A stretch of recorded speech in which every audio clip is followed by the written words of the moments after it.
अस्सलाम वालेकुम दोस्तों, मुंहिंजो नालो डॉक्टर ज़ोहिबा। अॼु असां मेन मौज़ू ते ॻाल्हाईंदासीं, उहो त तव्हांखे सुम्हण खां 3 कलाक पहिरियां मानी खाइणु घुरिजे। आख़िरकार ईअं छो सुम्हण खां पहिरियां मानी खाइणु तव्हांजे लाइ छो नुक़सानगार आहे? सभिनि खां पहिरियां जेको असांजे जिस्म खे मानी हज़म करण में काफ़ी टाइम वग़ैरह लॻंदो आहे। अगरि तव्हां सुम्हण खां पहिरियां 10 मिंट पहिरियां या अधु कलाक पहिरियां तव्हां मानी वग़ैरह खाओ था त तव्हांजो हज़म करण जो जेको सिस्टम आहे उहो सही सां कमु न कंदो आहे, जंहिंसां तव्हांजे मादे में तेज़ाबियत या मसला वधी सघंदा ऐं हुन खां अलावा तव्हांखे खटा ॾिकार वग़ैरह या खटियूं ओगरायूं वग़ैरह बि अची सघंदियूं।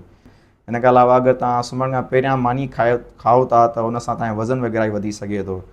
शायदि त अमूमन असां राति जो कमुकारु वग़ैरह न कंदा, असांजे जिस्म जो हरकत में न हूंदो आहे। हुन खां अलावा जेको असांजो हज़म करण वारो सिस्टम हूंदो आहे उहो बि काफ़ी स्लो डाउन हूंदो आहे। अगरि तव्हां सुम्हण खां पहिरियां फ़ौरन 10 मिंट पहिरियां या 15 मिंट पहिरियां बि मानी वग़ैरह खाओ था त हुन सां तव्हांजो वज़न वग़ैरह वधी सघे थो। तव्हांजी मानी अगरि तव्हां सुम्हण खां पहिरियां खाओ था उहो तव्हांजी निंड ते असरु अंदाज़ करे थी। शायदि त असांजी जेका मानी हूंदी आहे उनखे हज़म करण लाइ काफ़ी एनर्जी वग़ैरह खपंदी आहे, काफ़ी एनर्जी बर्न थींदी आहे, काफ़ी एटीवीज़ वग़ैरह बर्न थींदी आहे, जेका तव्हांजी निंड में खलल पैदा करे सघे थी ऐं तव्हांजी जेका निंड आहे क्वालिटी वारी तव्हांखे न ईंदी ऐं तव्हां थकावट वग़ैरह महसूसु करे सघो था।